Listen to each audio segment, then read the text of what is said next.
Online platform of Patanjali IAS. अभी 2 दिन पहले ही आपने आरएस का प्रीलिम्स दिया है and I know you all are very curious to know कि कौन से क्वेश्चन का क्या आंसर है।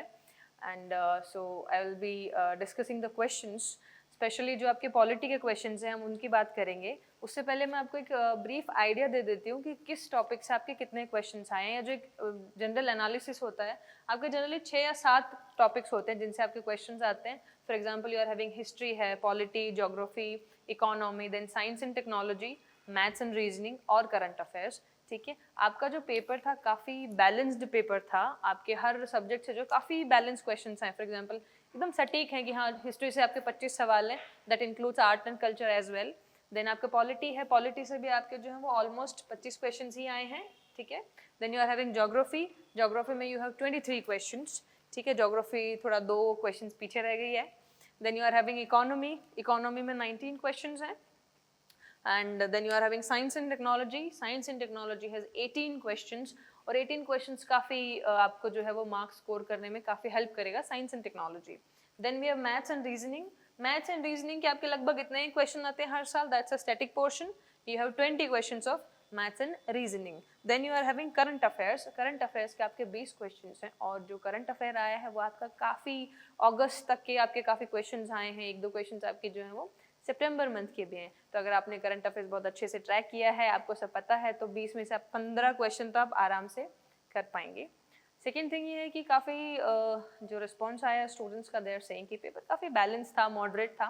बट इफ़ यू थिंक कि पेपर वॉज वेरी डिफिकल्ट, सो हमें कमेंट करके ज़रूर बताएं। एंड इफ़ यू थिंक कि आपने बहुत अच्छी तैयारी की थी, आपका पेपर बहुत ही ईजी था, आपने बहुत ही अच्छे मार्क्स स्कोर कर रहे हैं आप, तो हमें वो भी बताएं। So whatever you marks you are getting, whatever you are thinking कि हाँ ये मेरे इतने मार्क्स आ रहे हैं या मुझे ऐसा लगा कि पेपर का लेवल ऐसा है, तो प्लीज़ हमें बताएं।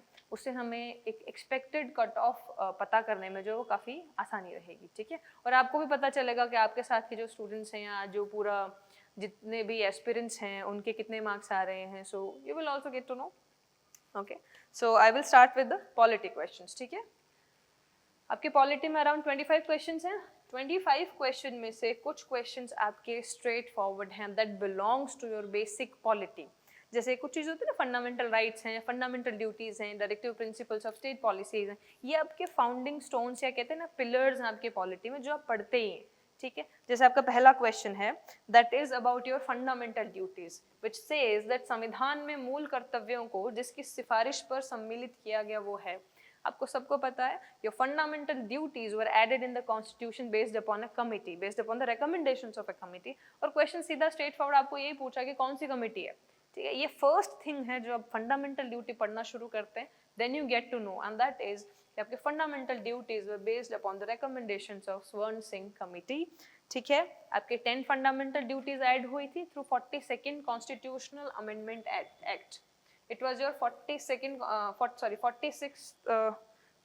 Constitutional Amendment Act 1976 it was। ठीक है, थोड़ा सा एक एरर हो गया यहाँ पे। ठीक है, it's a bit confusion। It is 42nd Constitutional Amendment Act 1976 जिसके तहत आपके फंडामेंटल ड्यूटीज ऐड की गई थी, which were based upon the recommendations of your Swan Singh committee। So for this question you have the answer 4, that is Swan Singh committee। Next question is based upon your CAG, ये आपका CAG पे based है, that is controller and auditor general. ये आपकी constitutional body है, इसका article है आपके 148 से लेकर के 151। ओके, बट द क्वेश्चन आपका जो है वो काफी स्ट्रेट फॉरवर्ड नहीं है। इट टॉक्स अबाउट कि नियंत्रक एवं महालेखा परीक्षक का कर्तव्य न केवल व्यय की वैधता सुनिश्चित करना है अपितु औचित्य भी है। ठीक है, सेकंड स्टेटमेंट आपका ये कहता है कि उन्हें वित्तीय प्रशासन के क्षेत्र में संविधान और संसद के कानूनों को बनाए रखना होता है। ऑफ कोर्स ये कॉन्स्टिट्यूशनल बॉडी है, इसलिए उन्हें अपने कॉन्स्टिट्यूशनल फैक्टर्स को ध्यान रखना होता है। दूसरी बात, जितने भी आपके ऑडिट एक्ट्स होते हैं, सो वो भी जो है वो कैग की ही रिस्पॉन्सिबिलिटी होती है। So for this question both the statements are correct. Okay, and जो आपका कथन है वो आपके कारण को सिद्ध करता है। ठीक है, इसलिए इस केस में आपका आंसर हो जाएगा 2, यानी कि आपके जो कैग हैं वो व्यय की वैधता भी सुनिश्चित करते हैं, औचित्य भी सुनिश्चित करते हैं, और आपका जो संविधान रिलेटेड, ये दोनों होते ही आपके संविधान के फैक्टर्स और जो आपके कानून हैं उनके बेसिस पर होता है। दैट इज व्हाई वी से कि ये दोनों करेक्ट हैं। जो अगला क्वेश्चन है that is based upon your right to information act. ये बहुत ही स्ट्रेट फॉरवर्ड क्वेश्चन था, इफ यू सी इट। सूचना के अधिकार अधिनियम के उद्देश्यों के संबंध में निम्नलिखित में से कौन सा सही नहीं है। एक चीज हमेशा ध्यान रखें कि पूछ क्या रहा है, इधर they are asking you about the correct thing और इनकरेक्ट थिंग। अगर आपने इसको गलत पढ़ लिया आपका क्वेश्चन ही गलत हो जाएगा, ठीक है। सो दे आर सेइंग कि आपके जो आरटीआई है उसके जितने भी आपके गाइडलाइंस हैं उसमें से कौन सा ठीक नहीं है। एक चीज आपको पता है कि right to information act is about information, ठीक है। इन्फॉर्मेशन किसी भी चीज की हो सकती है, ठीक है। ये सोशल सर्विस तो कर नहीं रहा है, दिस इज एन एक्ट, ठीक है। अब फर्स्ट स्टेटमेंट है नागरिकों को सशक्त करना, यस। सेकंड है सरकार के कार्यकरण में पारदर्शिता एवं उत्तरदायित्व को बढ़ाना, यस। समाज की महिलाओं व कमजोर वर्गों को सशक्त करने के लिए काम करना, ये एम्पावरमेंट रिलेटेड एक्ट नहीं है। राइट टू इंफॉर्मेशन जो आपके ये मार्जिनलाइज्ड ग्रुप्स हैं इनको एम्पावर नहीं करता है, ठीक है। That is why third statement आपका गलत है। हमारे लोकतंत्र को ऐसा बनाना ताकि वो वास्तव में लोगों के लिए काम करे, करेक्ट। पूछा आपको गलत है तो for this question you will be having third option as a answer, ठीक है।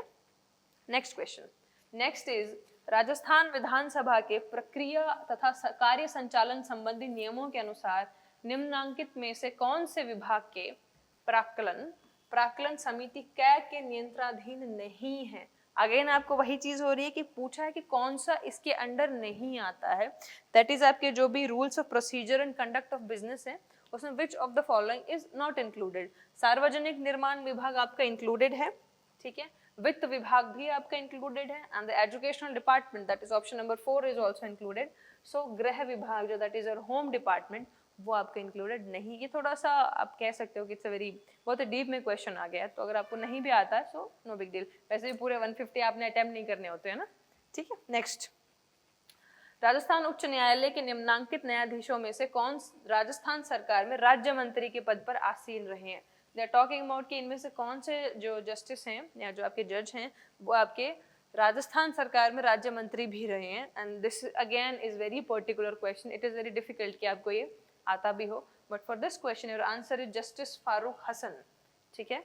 सो जस्टिस फारूक हसन जो है वो आपके राजस्थान सरकार में राज्य मंत्री भी रह चुके हैं, ओके। नेक्स्ट क्वेश्चन, भारत के संविधान के अनुच्छेद 103 के तहत राष्ट्रपति लोकसभा सदस्यों की निर्भरताओं के से संबंधित किसी भी प्रश्न पर कोई निर्णय देने से पूर्व किन की राय लेते हैं। That is talking about the disqualification of your members, ठीक है। अगर किसी मेंबर को डिस्क्वालीफाई करना है तो आपके जो प्रेसिडेंट हैं वो किन की रिकमेंडेशन लेते हैं, किन से सजेशंस लेते हैं।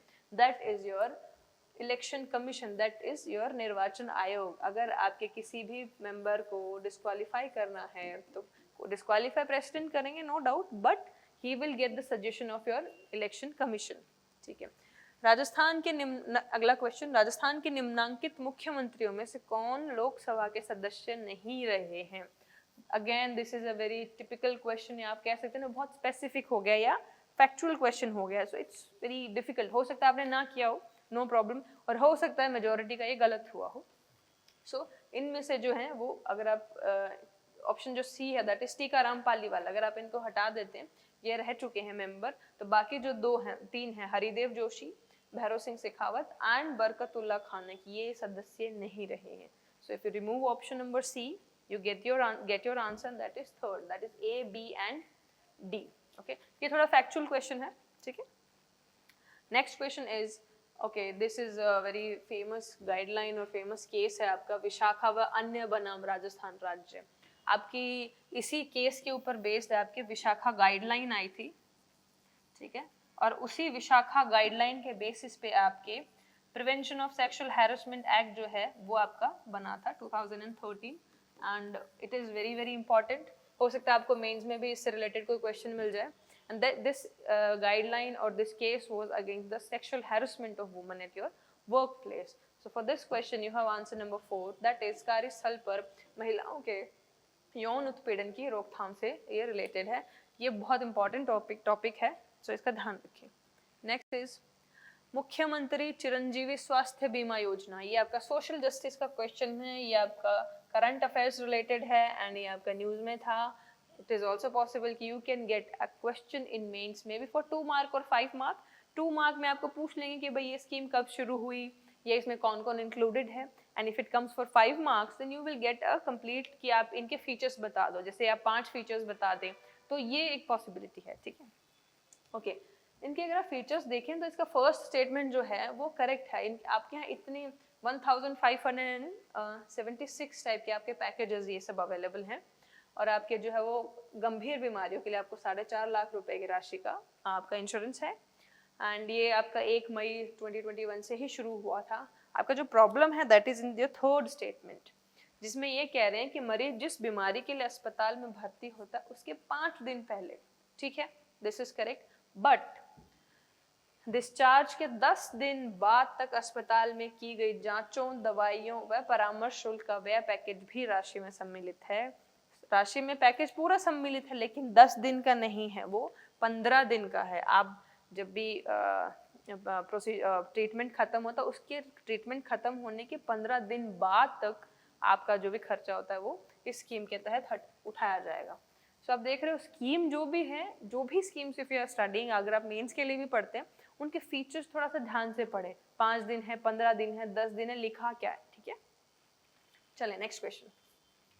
ओके, ये आपका है नेशनल जुडिशियल अपॉइंटमेंट कमीशन जो है, ये आपका काफी न्यूज में था, 3-4 साल से न्यूज में ही चल रहा है, ठीक है। राष्ट्रीय न्यायिक नियुक्ति आयोग, राष्ट्रीय न्यायिक नियुक्ति आयोग से संबंधित कौन से संविधान संशोधन अधिनियम को उच्चतम न्यायालय की संविधान पीठ ने असंवैधानिक घोषित किया? That means this national judicial appointment commission act was declared as unconstitutional by supreme court, and इसका रीजन ये था कि ये अब सुप्रीम कोर्ट ने ये कहा था कि आपका जो बेसिक स्ट्रक्चर है ये उसके अगेंस्ट जा रहा है, या this is changing the constitutional features, so that is against the basic structure. और इसका जो नंबर था कि कौन सा संविधान संशोधन एक्ट था, दैट वाज योर 99th, ठीक है, दिस वाज योर 99th संविधान संशोधन अधिनियम। Okay, so for this question you are having answer 2, ठीक है। नेक्स्ट है आपका राजस्थान लोक सेवा आयोग अपने कार्यों का वार्षिक प्रतिवेदन प्रस्तुत करता है। राजस्थान लोक सेवा आयोग, that is RPSC, is a constitutional body. This is mentioned in your constitution under Article 323. Article 323 में मेंशन है कि आपके जो भी स्टेट पब्लिक सर्विस कमीशन होंगे, that includes Rajasthan public service commission 2, वो जो हैं अपनी रिपोर्ट गवर्नर को देते हैं, दैट इज राज्यपाल, ठीक है। और फिर जो आपके गवर्नर हैं वो आपका उसको विधानसभा में पेश करते हैं, ठीक है। सिमिलरली आपका जो स्टेट आपका यूपीएससी है, यूनियन पब्लिक सर्विस कमीशन, वो अपनी रिपोर्ट देते हैं प्रेसिडेंट को, और फिर वो रिपोर्ट जो है वो आपकी पार्लियामेंट में जाती है। All these things are mentioned in your constitution under article 323। Okay, next है निम्नांकित में से कौन राजस्थान राज्य मानवाधिकार आयोग के अध्यक्ष पद पर नियुक्ति हेतु अधिकृत हैं? अभी आपका न्यूज में था national human rights commission act, amendment act 2019, वो आपका चेंज हुआ है, उसके तहत आपके जो NHRC है और जो आपके स्टेट ह्यूमन राइट्स कमीशन है सब में चेंजेस हुए हैं। स्पेशली उनमें आप किसको अपॉइंट कर सकते हैं, किसको अपॉइंट नहीं कर सकते हैं, वो आपके मेजर चेंजेस हैं। और उसमें ये हुआ है कि आपके जो उच्च न्यायालय के मुख्य न्यायाधीश हैं वो आपके इसके मेंबर बन सकते हैं। समाज सेवी व्यक्ति नो, पुलिस महानिदेशक स्तर का अधिकारी नहीं, मुख्य सचिव स्तर का अधिकारी नो। आपके जो हाई कोर्ट के जो चीफ जस्टिस होते हैं, he can become the member of your state human rights commission, especially not only member, actually अध्यक्ष। मेन चीज आपके यहाँ पे अध्यक्ष बनने की है, तो वही है जो आपके अध्यक्ष बन सकते हैं, ठीक है। So for question 37 you have answer number 4। Okay, next, निम्नलिखित में से किसने कहा था कि एक संविधान एक मशीन की तरह बेजान चीज है, इसमें वे लोग जीवन फूंकते हैं जो इसका नियंत्रण करते हैं। भारत में बस कुछ ईमानदार लोगों की आवश्यकता है जिनके लिए राष्ट्र हित ही सर्वोपरि है। ये एक जब आपका कॉन्स्टिट्यूशन बना था तो आपके किसी आपके जो उनके मेंबर हैं उनका स्पीच था। ये जो लाइंस हैं ये स्पीच से उठाई गई हैं, और वो स्पीच था डॉक्टर राजेंद्र प्रसाद का।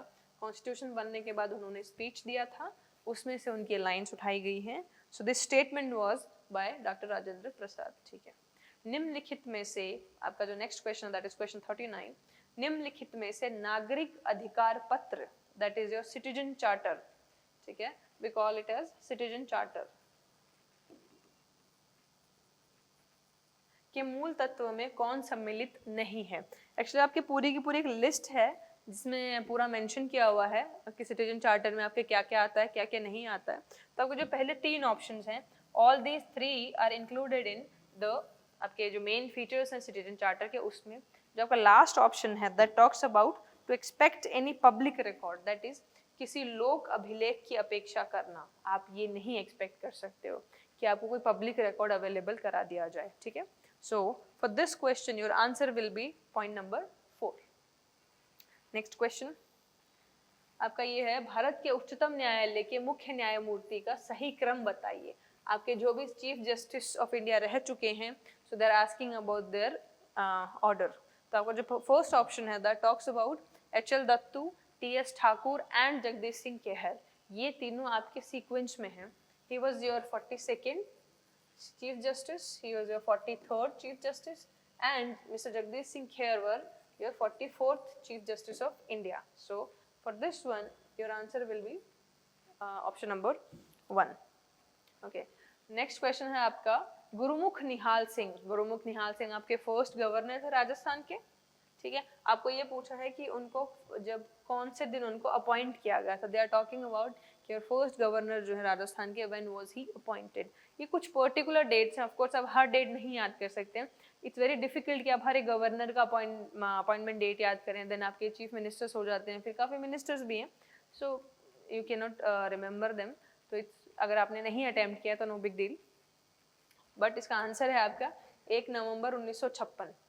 उनको 1 नवंबर 1956 को जो है वो अपॉइंट किया गया था, ठीक है। नेक्स्ट अभी आपका एक स्कीम, अच्छा एक चीज़ ध्यान रखें, आपके जो भी स्टेट गवर्नमेंट जो भी स्कीम्स रिलीज करती हैं, they are very important for your exam. अभी आपका मेंस होगा, मेंस में भी आपके लिए स्कीम्स बहुत बहुत इंपॉर्टेंट है, उनके फीचर्स तो याद कर ही लें, ठीक है। कब वो स्कीम शुरू हो रही है, उसके मेन फीचर्स क्या हैं, उसमें कौन सा group of people are included. For example कोई स्कीम वुमेन के लिए है, कोई स्कीम बच्चों के लिए है, या कोई स्कीम आपके जो ओल्ड एज पीपल हैं उनके लिए है। So you need to remember that कि कौन सी स्कीम किसके लिए है, उसमें फीचर्स क्या है, वो कब शुरू हो रही है, वो कितने टाइम के लिए रहेगी। You need to remember all these things, ठीक है। ओके, तो ये स्कीम आपकी न्यूज़ में है। उन्होंने कहा है कि इनमें से कौन सा रॉन्ग स्टेटमेंट है, ठीक है। अब हो सकता है कि आपको ये क्वेश्चन जो है वो यूपीएस आपका जो आरपीएससी है वो बोनस दे दे, क्योंकि इसमें जितने भी ऑप्शंस मेंशन हैं all the statements are correct. आपका जो फर्स्ट स्टेटमेंट है वो आपका बता रहा है कि भाई महिलाओं को बेहतर स्वास्थ्य और व्यक्तिगत शारीरिक स्वच्छता के प्रति जागरूक करना। Yes, the scheme includes an statement that is about awareness among women regarding hygiene. Second is योजना के प्रभावी क्रियान्वयन के लिए राज्य स्तर पर 2, yes, आपके स्टेट लेवल पर 2 brand ambassadors will be there, and at the district level you will be having 1 brand ambassador for the scheme उड़ान। थर्ड स्टेटमेंट है, इस योजना के अंतर्गत प्रदेश की सभी महिलाओं को, इसका जो डेट है दैट इज दिस वन, 19 नवंबर 2021 से सैनिटरी नैपकिन्स निःशुल्क मिलेंगे। Yes, this is correct. All the women of Rajasthan are included and the scheme got started from 19th November 2021. So now this depends upon your RPSC कि वो इसका क्या answer देते हैं, या फिर वो जो इस क्वेश्चन को अगर ओमिट करते हैं, मिटाते हैं, that also depends upon them, या सबको इसके दो आपके बोनस मार्क्स मिलते हैं, ये भी उन पर डिपेंड करता है। नेक्स्ट, ओके, ये आपके जब आपके कॉन्स्टिट्यूशन बन रहा था तब की आपकी ये कुछ कमिटीज़ हैं, एंड दूसरी तरफ आपके लिस्ट है, उसमें पूछा है कि कौन सी कमेटी के कौन से अध्यक्ष थे।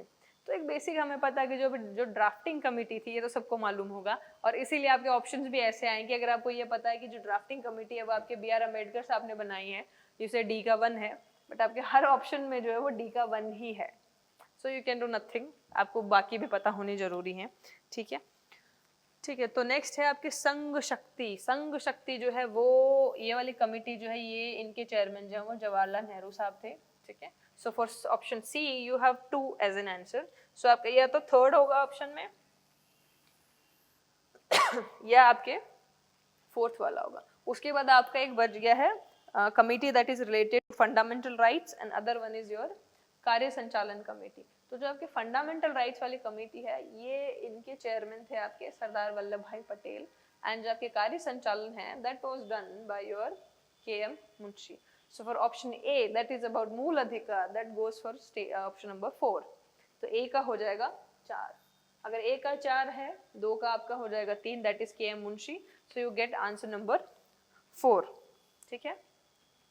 नेक्स्ट है आपका ओके भारत के संविधान में वर्णित नीति निदेशक तत्व, that is your directive principles of state policy. मैंने आपको बोला था directive principles of state policy, fundamental rights, fundamental duties, ये आपके इंपॉर्टेंट हैं. इनमें से आपके क्वेश्चंस आते ही आते हैं. और अब तो मेन से 3 महीने बाद, तो फिर आपके पॉसिबिलिटी है कि मेंस में भी आपके इनसे क्वेश्चंस आ जाएं. ठीक है. अब ये पूछ रहे हैं आपको कि इसमें से कौन सा सही है. ठीक है. फर्स्ट है समान न्याय और निःशुल्क विधिक सहायता, दैट इज आपका free legal aid, equal justice and free legal aid. और ये जो this is not your article 42, ये आपका 39A है. तो आपका पहला गलत हो गया. ठीक है. फोर्थ है आपका कृषि और पशुपालन का संगठन, that is your organisation of agriculture and animal husbandry. This is not article 43, this is your article 48. So आपका स्टेटमेंट नंबर 4 भी गलत है. Organisation of village panchayat, that is ग्राम पंचायतों का संगठन, ये आपका आर्टिकल 40 है, नॉट 41. सो अगेन आपका फर्स्ट, थर्ड और फोर्थ जो है वो गलत हो गया.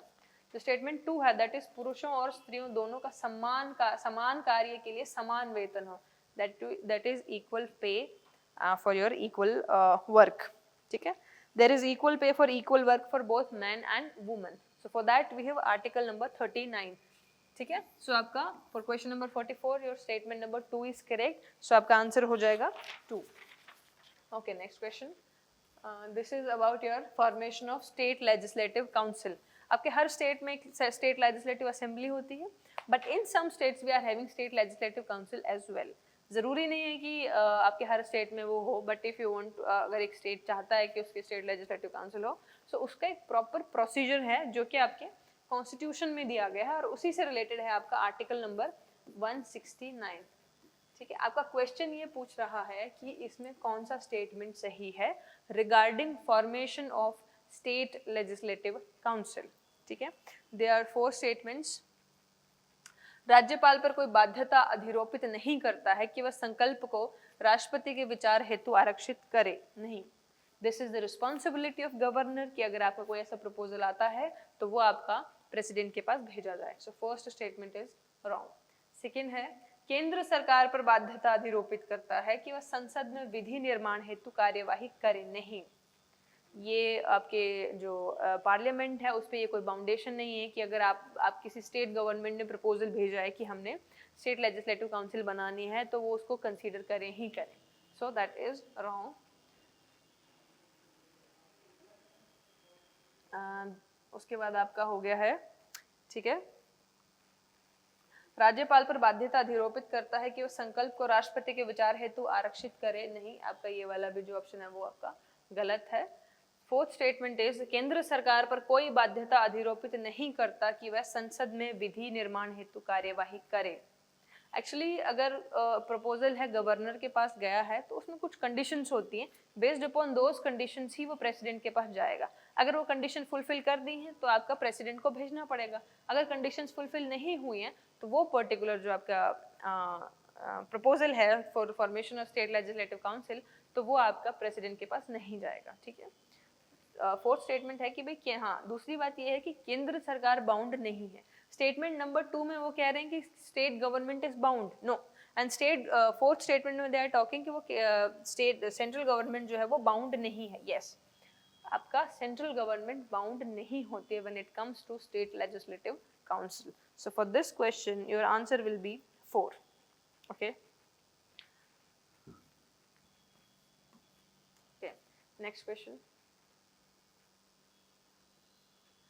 राजस्थान नगर पालिका अधिनियम 2009, ये एक्चुअली अभी आपका न्यूज में चल रहा है. आई थिंक 6-7 महीने पहले भी ये न्यूज में था. राजस्थान म्युनिसिपैलिटी एक्ट, ये आपका करंट अफेयर से इन्होंने उठाया है.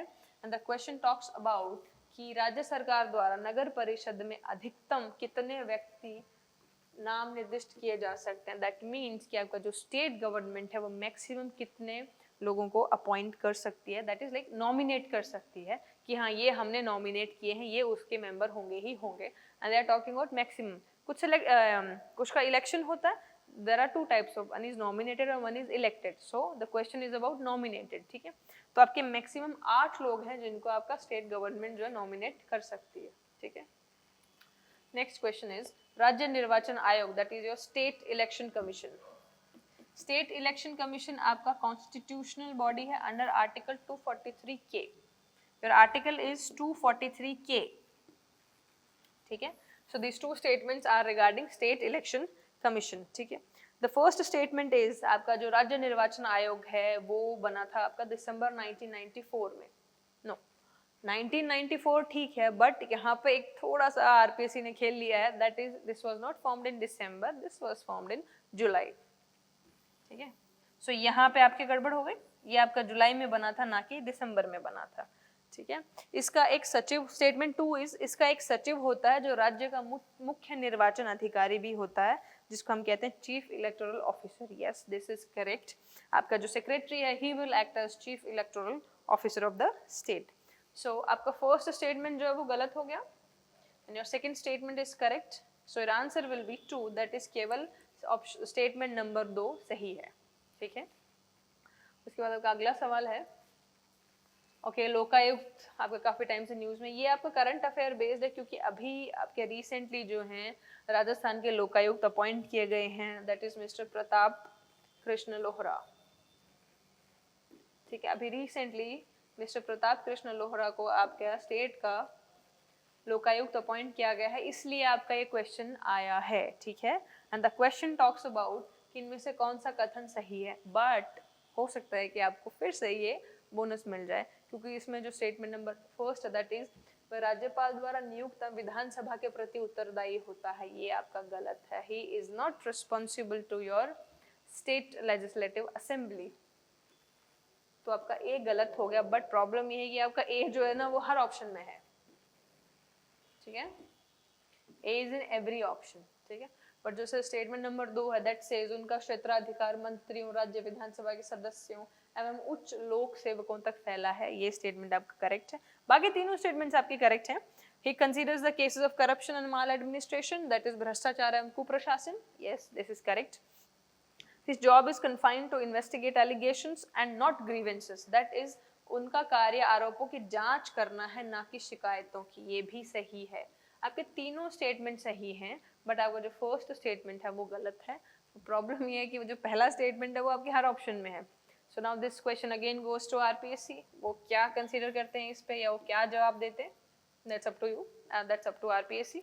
सो just wait and watch.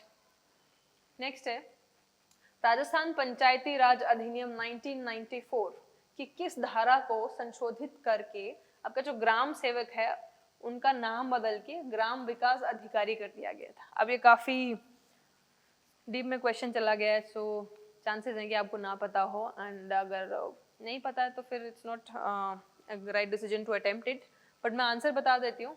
This was your 89th। Okay, so आपका जो सेक्शन नंबर 89 है उसको चेंज किया गया था और उसमें जो आपका ग्राम सेवक है उनको आपका ग्राम विकास अधिकारी बोला गया, that is your village development officer video. ठीक है, ओके, नेक्स्ट क्वेश्चन। राजस्थान प्रशासनिक सेवा अधिकारियों को पहली बार जिला कलेक्टर के रूप में पद स्थापना निम्नलिखित में से किस वर्ष में की गई थी? ये भी अगेन आपका एक काफी फैक्चुअल क्वेश्चन है, एंड आप कितना भी पढ़ लें ऐसी चीजें अगर पकड़ में आ जाए तो ठीक है, वरना कुछ ना कुछ छूट जाएगा। अगर आपने इसको काफी डिटेल में पढ़ा है तभी it's very then only it is possible कि आप इसको जो है वो सॉल्व कर पाए। बट इसका जो ईयर वाज 2009। 2009 में आपके जो राजस्थान प्रशासनिक सेवा अधिकारी थे उनको जिला कलेक्टर के फॉर्म में अपॉइंट किया जाना शुरू हुआ था। ठीक है, सो these were your questions which were related to polity. The total were 25 questions. So I assume 5 question तो ऐसे हैं जो हो सकता है कि आपको ना ही आए क्योंकि वो काफी, जैसे ये वाला क्वेश्चन है आपका क्वेश्चन नंबर 50 है, क्वेश्चन नंबर 49 है, सो देयर आर चांसेस कि वो आप ना कर पाए। बट उसके अलावा जो आपके 20 क्वेश्चन हैं दे वर इजी, अगर आपने ढंग से पॉलिटी तैयार किया है सिविल सर्विसेज के लिए, so that was easy to attempt, but फिर भी अगर आपको ये लगता है कि नहीं कोई और क्वेश्चन भी था जो बहुत ज़्यादा डिफिकल्ट था या आपके के रेंज नहीं था कि नहीं ये हमने पढ़ा ही नहीं, तो वो भी आप हमें बताएं तो फिर हम देखते हैं. And I think polity was quite moderate. I won't say it was very much difficult, but polity आपका काफ़ी moderate है. And इतना polity तो आपको वैसे भी पढ़ना पड़ेगा if you are going for your mains examination. Mains में तो आपके काफ़ी सारा section है polity का, that includes Indian polity and your state polity as well. So all the best. आप फटाफट आप mains की तैयारी करना शुरू करें. And एक announcement भी है, पतंजलि IAS जो है वो आपके मेंस का नया बैच शुरू कर रही है. That is in the second week of November, around 10 November के आसपास आपका मेंस का बैच शुरू हो जाएगा. सो टू स्कोर मोर, अगर आप चाहते हैं कि आपके अच्छे नंबर आए चारों के चारों पेपर में, तो फिर join the mains course in Patanjali IAS. And there is a test series as well. आपको एक टेस्ट सीरीज भी मिलेगी जिसमें आप प्रैक्टिस कर पाएंगे, वो चेक होगी, आपको पता चलेगा कि आपके कितने मार्क्स आ रहे हैं, उसमें इंप्रूवमेंट्स होंगे. You can discuss with the teachers, improve your marks and get a good rank. Okay, thank you.